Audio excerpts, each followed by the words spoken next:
tigawan ng tubong sa isla ng kausa. Ginawanan ang lugar ng nangabuhi ng dawa-dawa. Tinaan ng uswa, ginmakailan na ang lupa. Tanong, ginmatubo sa puto, tama, magungana. Tubunganan ng tubo, na may pagsarig sa ginong tagtuba. Pagpalangaanay, pagpagpugyon, ng ibabaw sa dughan ng kansa-kansa.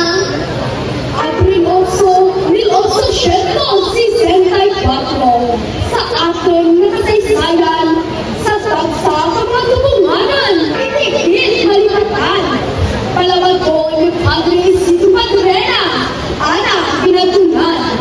Itudlo sa mga babayan ang gusto ng dalan. Kumuntuhon ng mga babaylan, ginapatihan, ritual ang naging animo sa sentro ng kalibutan. Pari naghalad ng anak kabuhi sa kadyaman, ginatindog ang krus kay Padre bilang handumanan. Mayuno 1938, naging hinwayan na banwa ang tutungan ni Pangulong Manuel S. Quezon. Anang na pinirmahan ang Executive Order No. 143 ang kamay taong matumanan na si Atty. Miguel Tagamonina, ang unang mayor ng Karakaan. Nagpadayon na nangabuhi ng manipayon ng maninong, na dumaamit ng pagbilog ang tagsa at tubunganan. Nang uswag ang anwa, paagi sa pagkinipugyon. Kumong kagamatubunganon, padayon nga ginatibong. Pagdahil sa ibig, kang grupo, ang mga bawang banwa, Australia at Tipon, surong, kamaligasu sa saot, nagsikit, na may pangaluot, taga-tuwig, kahalat, kabitong nga bagoy, kaganok sa bukon, para manghayong kakunan, kagkakalibutan, ipandikon. Kultura ang tradisyon, mahilon ng kamabuhi.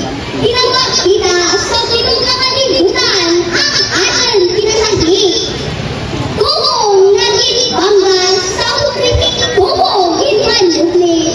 Pagkatubunganan may ligmaduna, kagkang iban mabawi. Tubunganan ikaw, tubunganan ng takon, bisan diin man ang tunga lugar, kami bugalan. Ako, ikaw, kagitatanan, naran mo pagkagatal, ikasingit naman, bugalan kami na tubunganan. Sa tanan mga kaagyanan at andun saksihan, ang pinanlig-panig ng ating kasaysayan. Daligan kamo ating sana palanglapan. Tubong-tubong ating isipong, kultura at tradisyon, panayunan. Tubong-tubongan!